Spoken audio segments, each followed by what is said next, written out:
ok ñu ñëw ci yeggali question yi waa Dakar Plateau bi ñi bëgg am na question bu ñu laaj te mu am importance trop mooy organisation politique bu collectivité lébu li tax mu am importance mooy ne organisation politique boobu mën nañ ci sukkandiku sax pour lu bëri ci ni ñuy doxalee suñu démocratie tey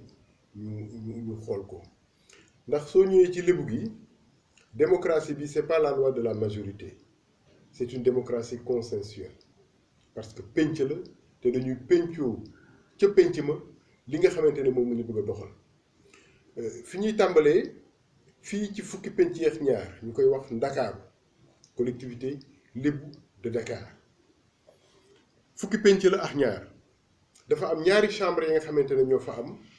benn chambre bi mooy chambre jàmburi Ndakaaru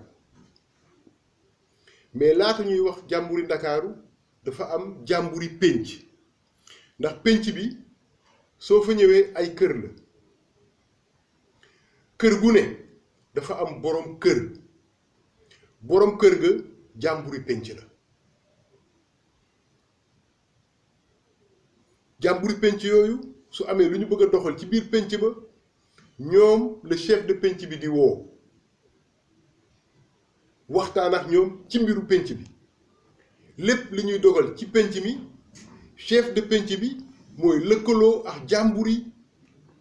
penc bi ñu waxtaane ko doxal ko wéyal ko ci biir jàmburi penc yooyu nga xamante ne ñooy doxal mbiru penc bi dañ ciy tànn ñett ñu représenté penc ba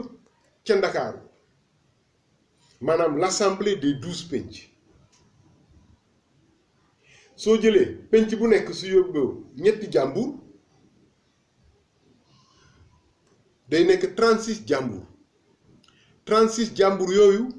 ñoom ñooy l'assemblée bi diriger mbiru Ndakaaru ñooy légiférer au niveau de la collectivité lébu de Dakar mun nañu wax à peu près c'est l'assemblée nationale ñoom nag ñooy grands électeurs yi nga xamante ne ñooy fal juróom-ñaari dignitaires yiy doxal Ndakaaru juróom-ñaari dignitaires yi ñan la juróom-ñaari dignitaires yi ka ca bopp ba moom mooy Serigne Ndakaaru mais Serigne Ndakaaru yàggul ci Ndakaaru après la bataille de Lofé bi ma leen wax keroog bi may indépendance Ndakaaru ci la ñu fal Jal Diop mu nekk premier Serigne Ndakaaru dinañ ci ñëw ci la ñu commencé donc en 1790 ci la ñu fal le premier Serigne Ndakaaru donc moom moo nekk ci bopp gouvernement bi si biir njóobeen lañ koy tànnee parce que Jal Diop mooy seen maam ñu bàyyi pal gi ci biir njóobeen fa la ñu tànnee Serigne Ndakaaru Ndakaaru moo leen ko dénk ni ko maam Ismaïla Gueye waxee woon nag ndénkaane gu ne te la ko dénk mën na ko jëlaat su ko neexee wante njóobeen ñoo ko moom gannaaw Serigne Ndakaaru ñu fal ndey ji réew ndey ji réew soo xoolee tur bi ndax lébu daf ko bëgg am na ndey ji réew am na ndey jàmbur après dañuy wax pour la ñu leen di tuddee ndey ndey ji réew c'est le patron des 12 chefs de penc noonu la ko tubaab bi sax daana woowee fukki penc ak ñaar ñuy daje seen jàmburi penc di doxal penc ba wante suñu bëggee doxal yëfu Ndakaaru nag naka la ñuy def ndey ji réew mooy convoqué fukki chef de penc yi ak ñaar diisoog ñoom ci décision yi concerné les 12 penc de Dakar mais après le ndey ji réew il y a le ndey jàmbur mooy 36 jàmbur yooyu ñu penc yi yebal pour ñuy fal di légiférer au nom de Ndakaaru am nañu kilifa seen kilifa moom la ñuy oowee ndey jàmbur mais ce qui est original chez les Lébou mooy ne le président de l'Assemblée nationale n'est pas membre de l'Assemblée nationale du ne jàmbur yi dañuy daje seen biir tànn ci seen biir ndey jàmbur Ndeye Diambour bi il n'est pas Diambour, il n'est pas membre de l'Assemblée des Diambour moo tax léeg-léeg mën nañu waxtaan seen biir ba si yàgg ñu ne ko may ñu gisee ñun Diambour yi. Voyez-vous cette forme de démocratie là, parce que président Assemblée nationale bi il a rang de ministre à part entière et il siège dans le gouvernement. su amee lu ñu war wax lu ñu war waxtaane moom mooy convoqué wante njàmbur yi ñooy décidé. Gis ngeen nuance bi ak suñu assemblée moderne bi nga xamante ne moom la ñu am. À part moom il y a le jaraaf. Le jaraaf mën nañu wax ne c'est le ministre chargé de l'environnement, de l'agriculture et des finances, parce que lépp ci loxoom la ne moom mooy wéyal di doxal su nawet gi ñëwee mooy au saltige ne ko nañ def nii. Après le jaraaf il y a le saltige. Le saltige c'est le ministre de la sécurité. Su guerre amee moom mooy préparer guerre bi moom mooy organiser armée yi su guerre amul moom mooy yore sécurité dëkk bi di ko doxal ñiy aar dëkk bi guddi ñi dox guddi di xool su golo yi songee tool yi yooyu yëpp saltige moo koy wéyee. Yor na itam ay mbir yi nga xamante ne kooku si wàllu mystique la ci loxoom la nekk. Mais ba ñu sosee titre Serigne Dakar après la bataille de 1790 bi léegi amee seen indépendance Serigne Dakar yore plein pouvoir dañu dem ba ci biir ñu sos ñaari pal yu bees imam ratib ak xaali. Imam c'est le ministre du culte mooy jiite julli iid yeex yooyu yëpp moo koy doxal lépp lu dem ci wàllu culte religieux islamique imam ratib moo ko yor di ko wéyal. Xaali nag mooy àtte mais en se basant sur le Coran. Il arrive souvent que l'imam ratib soit en même temps xaali. Am na pal bu amoon ca jamono mais amatul léegi mooy Barguéej c'était le ministre de la pêche moo doon xool ban gaal moo yeyoo dugg ci géej gi parce que am na conditions sécuritaires yooyu remplir soo ko mën a gétti moo koy xool mooy joxe autorisation mooy xool maanaam tout ce qui concerne l'environnement marin ak napp gi moom Barguéej moo ko doon doxal di ko wéyal. Mais à côté de la chambre des Diambour am na les Frères Ndakaaru. Frères Ndakaaru Ngaala Gaye dafa doon wax ne ba ñu jógee Égypte lébu yi dañu diviser wu en 2 groupes pour la migration vers l'ouest africain. Benn groupe bi Fare Mag jiite woon ko benn groupe bi Fare Ndaw jiite ko dafa amoon Fare Mag am Fare Ndaw.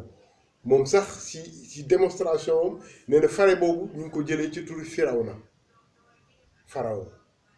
fare gi fa la tur gi jógee fare yooyu ñoom la ñu dippee fere yi Ndakaaru wala fere yi Ndakaaru tey yii. Am na ñu wax ne penc bu nekk ñeent ngay yebal am na ñu ne penc bu nekk juróom-ñaar ngay yebal ñii ne penc bu nekk juróom-benn ngay yebal mais képp ku takkul ndomba tànk ci Ndakaaru fere nga donc ñëpp lañu. Fere yooyu nag dafa am ku leen jiite ñu koy oowee président des Frères yi Ndakaaru actuellement Doudou Gueye Aminata Samba moo yor ndomb tànk googu. Fere yi ñoom ñooy yore les grands travaux de Dakar. Décision bu gouvernement bi jël daan ne par exemple nawet gaa ngi ñëw war nañu def liggéey bii wala liggéey boobu président des Frères yi mooy convoqué Frères yi les 4 les 7 ou les 6 par penc suñ ko mate ñu wéyal ko suñ ko matewul ñu oo ndaw ñëpp ñu ànd ci liggéey boobu. Mais il arrive que mu am une rencontre à Dakar buy dajale Frères yi ak jàmbur yi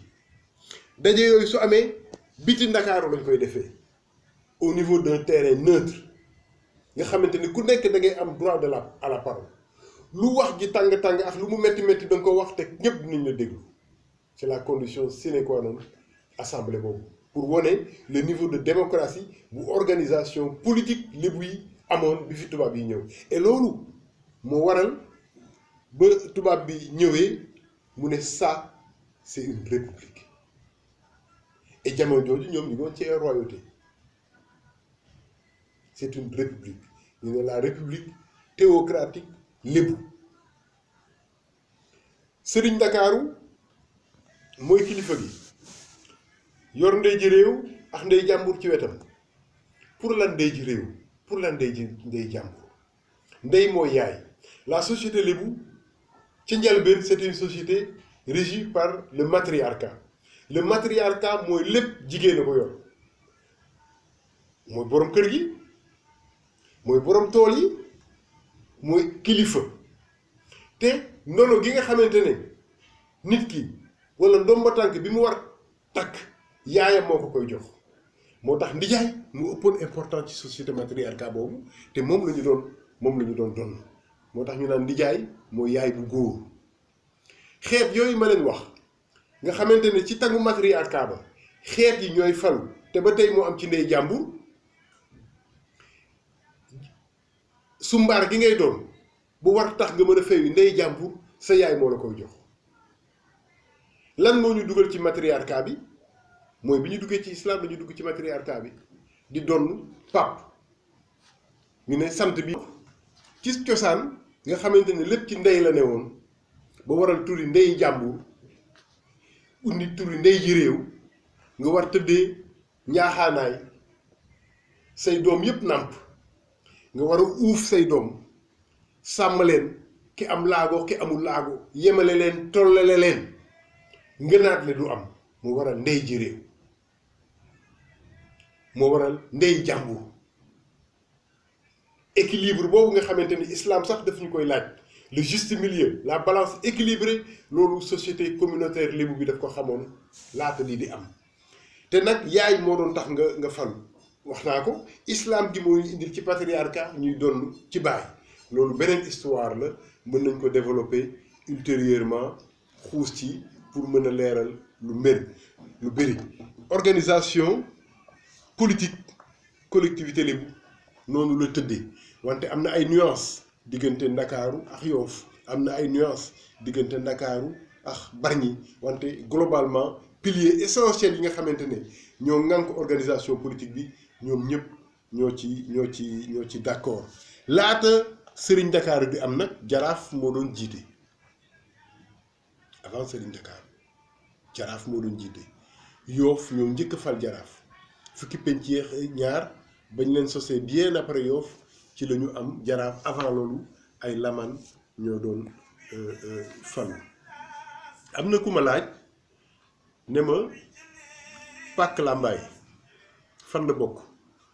pàkk làmbaay bi nga xamante ne am na bunt ci Lamine Gueye bi am bunt ci rue Tolbiac bi wax naa leen ne làmbaay yi ñoo ko sos en 1902 bañ ko sosee sax lébu yi leen dalal dañ leen joxoon kër ga ñuy fanaan moo doon pàkku buum fi société SCI Doudou Ndoye bi tey nekk foofu ñu doon fanaan mu nekk seen dortoir moom la ñu bëggee transformé def ko pàkku buum donc soo xoolee pàkku làmbaay boobu mu ngi bokk ci Guy Salaan am na une partie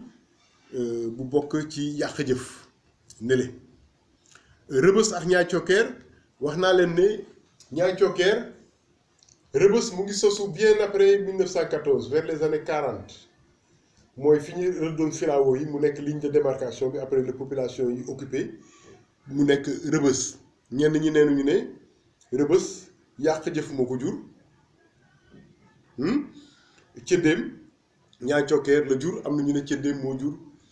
ñaar yëpp wante ñoom ay quartier cosaan lañu mën nañ leen sax boole ci penc yi parce que dañu yàgg bañ leen sosee te seen organisation ak nañu taxawee yëpp dafa niroo penc yi mais ba tey ay chef de quartier lañu am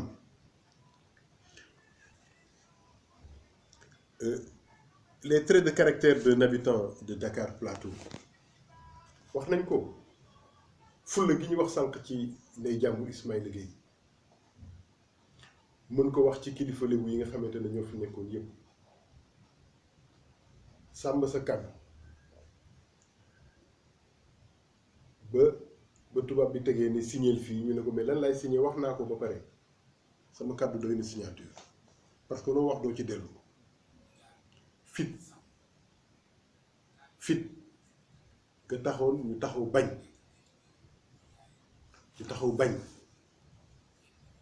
bañ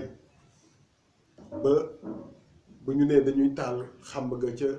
Faidherbe angle Lamine Gueye Abdou Koña ne leen ku fi laal benn néeg ma taal palais gouverneur fulla googu nga xamante ne day feeñ ci bàkk yi que mën sa béer gàttam borom béer ak béer gàttam am na ñu ne saaga la pourquoi muy saaga mooy saaga parce que commandant ba ne Gorée moo yebal ne nee leen ndey ji réew na ma wuy si dagee ñëw ne ndey ji réew commandant nee na nga wuy si ko Gorée mu ne xanaa commandant dafa dof xanaa xamul ne man may borom Dakaaru soo leen demee ngeen ne ko je la merde mooy gàttam sabar yi bàkk ko ne que mën sa béer gàttam au champion de béer je dis merde borom béer ak béer gàttam ba tey mooy bàkku ndey ji réew fullaa ko waraloon te saaga nag def naa kenn mënu ko tëralewu à 100%. fulla googu am na jeexit donc képp kuy doomu plateau da nga war xam xool melokaan boobu nga mel ko yaatu daaneel sàqet yi dalal gan yi na ko maam Limaamu Laay digle woon te loolu jikko yi li biir la ganale gan ñëw fi di kilifa tudd maam borom Touba bi denc ko Kanjal Diop mag ñi daje ne réew mi réewu teraanga la ki fi kilifa gu fi ñëw ñu teral la dem ci gouverneur nañu jox ñu gan googu ñu teral ko mu jox leen gan gi ñu indi ko cëddeem boole ko maam Ana Fay mu koy toggal di ko fóotal di ko toppatoo ba dem géej jot ñu jox ko tubaab bi mu yóbbu ko géej ñu gunge ko ba mu ñibbisee ñu teeru ko teraanga googu la doomi waa plateau war a am mu boot fulla nag boot fayda boot xam sa bopp c'est très important. Mame Ndeuck Daour Mbaye c'est le génie tutélaire de Dakar Mame Aline Diagne Mor mu ne tur bi mu ngi jugee ci ka dëkk wër wax naa leen ne mooy Île des Madeleines. Ousmane Diop Koumba Pathé bi leen Cheikh Omar woon ci photo bi moo doon borom wër ak laar ndax su lébu gi jaaxle woon day joow gaaram am na nàkk ga mu daan defar wër île yi sotti nàkk bi su teeree ni gétti leen ku sànni sa mbaal jàpp ko ba mu neex kookooy borom wër ak laar boobu moom la ñu dippee Mame Ndeuck Daour Mbaye mii ka dëkk wër nee nañu ne dafa am tànk yi fas la jëmmu nit bu ànd ak fas su daan dox da ngay dégg tànk yi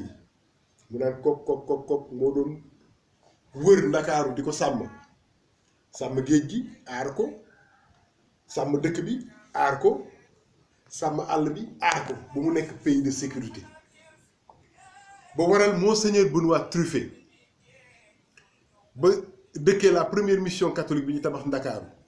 fële sa hôtel de ville de nekk ba mu ñëwee Mame Elimane Diop téelu ko ak sabar ya muy bind témoignage sur les Lébou mu ne askan a ngi nii ba nga xamante ne xamuñu fenn xamuñu sàcc ak a wuteex ñun tubaab nii lu ñu la wax dëgg la am fulla am fayda googu tax ñu dalal ko jox ko la mu war a am lépp wante beneen histoire la maa ngi woon ci Ndeuck Daour ñu dellu si fa Ndeuck Daour di wër di aar ba tax ñu ne mooy borom dëkk bi waaw ana sëriñ Ndakaaru ana ndey ji réew ana ndey jàmbu ana jaraaf ana saltige ana imam ratib ñoom ñëpp nangu nañu ne suñu nee borom dëkk bi Ndeuck Daour a tax ñuy wax kon ki nit ñi fal wala ñi nit ñi fal am nañu ku leen tiim muy maam Ndeuck Daour Mbaye def sécurité boobu nga xamante ne duñu sàcc duñu fen lu ko Monseigneur Benoît Truffet waxee bunti néegi yàmbalaan mbañ gàcce rek lay am póot danga koy weer ci biti ba yàggul dara jusque dans les années 70 Dakar c'était la sécurité xamuñu sàcc xamuñu tout était nickel parce que maam a ngi fi woon te maam boobu mooy borom dëkk bi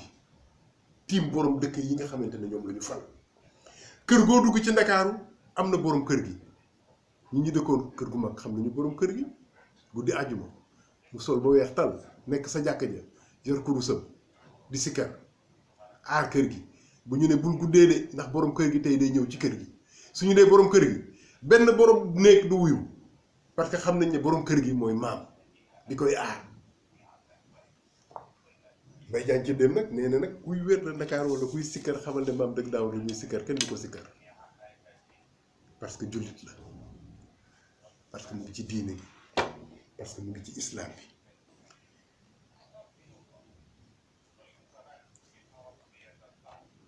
soo ñëwee ci Ndakaaru la grande presqu'île du Cap-Vert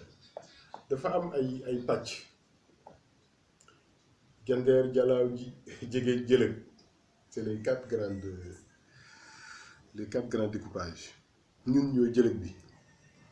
foofu sa Jandeer Jalaaw ñoom Géeréw yëpp fa la ñu ne c'est des villages libres mais bokkuñu ak penc yi yéen ñëpp ñoo bokk Ndakaaru bu mag gi wante fukki penc yeex ñaar pàcc la ci Ndakaaru tànk di Ngor Wakaax yow Yoof nekk pàcc ci Ndakaaru yooyu it nekk les villages mais loolu lépp dafa nekk ci kilifteefu Serigne Ndakaaru wax naa leen ne géej gu ndaw gi jugee côté Cap Manuel dem ba Mbuur moom la ñuy wax géej ga réew moo waral turu Géeréw moo jur tur bi mais xëy na bés mën nañu def waxtaan ci ay tubaab jalaaw ay Géeréw ay Déni Biram Ndaw ces villages lébu wante Monseigneur Benoît Truffet moom moo njëkk a yéegal drapeau tubaab bi avant tubaab bi sax di ñëw sur la première mission catholique bi nekk fi hôtel de ville ne woon 11 ans avant Protet di samp le drapeau français à Dakar bi mu sampee le drapeau français wax naa leen ko dafa génn penc yi ñu leen di toxal ndànk-ndànk ba ni ñu sosee Médina bërëb boobu nga xamante ne mooy la pointe de Dakar ba tubaab bi commencé commerce am les commerçants bordelais ñoo fa njëkk a sanc donc tubaab bi njëkk a sanc Dakaru c'est les commerçants bordelais ñoom ñoo créé woon des entreprises ay Briand Tesser Morellet Prom et cetera la première génération de bordelais ñu ngi nekkoon ñoom Kaay Findiw première entreprise yi Kaay Findiw à la sortie de la route de Rufisque fa la ñu nekkoon mais Dakaru dafa sosu après l'implantation du drapeau nekk au niveau de la pointe ñu toxu ñëw foofu donc bordelais yi ñoo njëkk a occupé foofu les commerçants bordelais Briand Tesser Morellet Prom koo toogal ci mag ñi seen souvenir yëpp tur yooyu la lay indil mais bi ñu demee ba la fin du 19e siècle en 1895 fekk commerçant bordelais yi commencé def retrait nank-nank de façon timide ci la libano-syriens yi commencé ñëw Dakar en 1895 ñu commencé di ñëw nank-nank après la première guerre mondiale de 14-18 ci la ñu ñëw massivement mais ñëw contrairement aux bordelais qui étaient au niveau de la pointe ñoom libano-syriens yi dañu occuper les terres de Tund mooy carré bi nekk noonu William Ponty wër ñëw ba Faidherbe ba Lamine Gueye foofu mooy Tund fekk ne en 1914 créé nañu le village de ségrégation de Médina toxal penc yëpp ñu dem fa Blaise Diagne xeex ba ñu delloo leen les terres de Tund ñoom ñu baaje ko libanais yi libano-syrien bi occupé ko fa nangu nag le commerce des mains des bordelais et des marseillais ñu nekk les maîtres du commerce ba après la deuxième guerre mondiale de 39-45 ci la Bawol yi nag commencé ñëw la crise de 1929 Moussa Ka woy na ko la crise de 1929 ñu ñëw nànk-nànk ba guerre bi jeexee nag ak xiif ga mu indi ak coono ba ci la ñuy daw àll ba nag di ñëw Dakar ñëw dugg ci quartier yi nekk ci marché yi marché Sandaga marché Tilène marché Kermel commencé def seen table ak seen cantine mais wax naa leen ci cassette bi la ne que en 1902 ci la Mbay Cargaan ñëw sanc pàkk yi pàkku Lambaay ñuy liggéey ci bordelais yi di liggéey parc Fouras fi ñu naan parc Fouras tey am na quartier bu tudd parc Fouras Dakar Plateau mu ngi jugee ci parc à fourrage parce que foofu la tubaab yi doon gaare seen chariot yi seen fas yi ak seen calèche yi foofu lañ doon def embarquement bi pour dem Gorée suñu demee Gorée Bawol yeeg Saalum ñoo ñëw di leen toppatool seen fas yi donc waa parc Fouras noonu la ñu installé woo Bawol yi ñëw massivement après la deuxième guerre mondiale di nangu nag commerce bi ci libano-syrien yi Saalum ñu tegu ci ñu commencé créer marché yu bees yi sant yàlla Petersen et cetera ba tey jii les commerçants chinois sont arrivés à Dakar mais bi Dakar nekkee capitale de l'Afrique occidentale française en 1902 ñu tabax palais gouverneur ci la Guinéens yi itam commencé ñëw Maliens yi commencé installé wu Guinéens yi jël le commerce du charbon des boutiques et des fruits Maliens yi di indi goro gi jugee Mali topp chemin de fer bi fekk tabax nañu gare bi mu faciliter le voyage bi mais c'était raisonnable parce que Dakar bu doon capitale pas du Sénégal et des Sénégalais mais de l'Afrique occidentale française noonu la melting pot bi amee Ndakaaru ñëpp nekk doomu Ndakaaru parce que tey di nga gis Pël Fuuta ba nga xamante ne maamaatam moo fi ñëw maamam fi la juddoo papam fi la juddoo moom mu juddoo fu ñun ba ñu nekkee xale yu ndaw ak foofu ci lañ doon égaat ak libano-syrien yi donc loolu mooy Ndakaaru ci jaxasoo ba nga xamante ne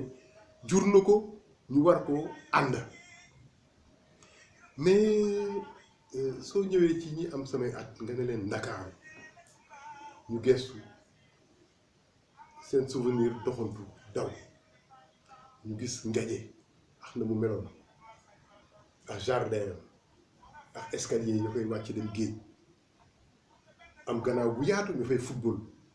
sa chien vélo di fa entraîner di fa def la ñuy def tey soo fa demee tey ku nekk sama génération loolu yëpp taax yi nangu na ko ñu doon dem blocos gannaaw Kandial Diop suñu doon lekki garaay ca militaire ya dafa xeexee dafa foowee blocos boobu nangu nañ ko tabax nañ ko dañu doon bartalu wër Kandial Diop jaar ndaali suñuy fa entraîné dem ba Hilton yéeg tey fàtt nañ ko soo fa demee doxantu daanaka da ngay bëgg a jooy soo demoon Cap Manuel jëm Anse Bernard foofu àll la woon nga gis golo yi ñu doon xeex ak golo yi suñu doon for ñandaxatu golo yi di ko ñëw di ko witti ñuy xeex ak ñun ñuy xeex ak golo yi te yooyu yëpp def nañu c'était la verdure il y avait une faune et une flore très dense tey Cap Manuel toj nañ ko les escaliers de la mort yi nga xamante ne ñu doon for xeer yi di gëstu histoire Ndakaaru ba gis ne foofu chantier naval la woon il y a 4000 ans il y a 3500 ans ñoo fa defoon escalier pour liggéey boobu ñu ne foofu ñetti xeer yoo for ñaar ñi vestige préhistorique la tey dajji nañu Cap Manuel jël nañu xeer yi tas nañu àll bi la vue sur les deux îles mënatoo ko am soo ñëwee Anse Bernard ba teeru Baye Sogui da ngay am kersa da ngay rus da ngay naan qu'est-ce que nous avons fait de nous gannaaw palais moo doon Boussura mu ñu ngi ko c'est une déformation de boucherie yu njëkk ci Ndakaaru fa la ne woon ba palais gouverneur toxoo ci la ñu taxul boucherie yóbbu ko corniche ginnaaw Rebeuss mu nekk abattoir moo tax stade Assane Diouf bañ ko tabaxee ñu tuddee ko stade des abattoirs boucherie bi neewu foofu boucherie ba moo waral Petersen fi mu nekk moo doon Mbalkama rue des Bœufs Allemand Grand foofu yëpp rue des Bœufs fa la nag yi doon jaar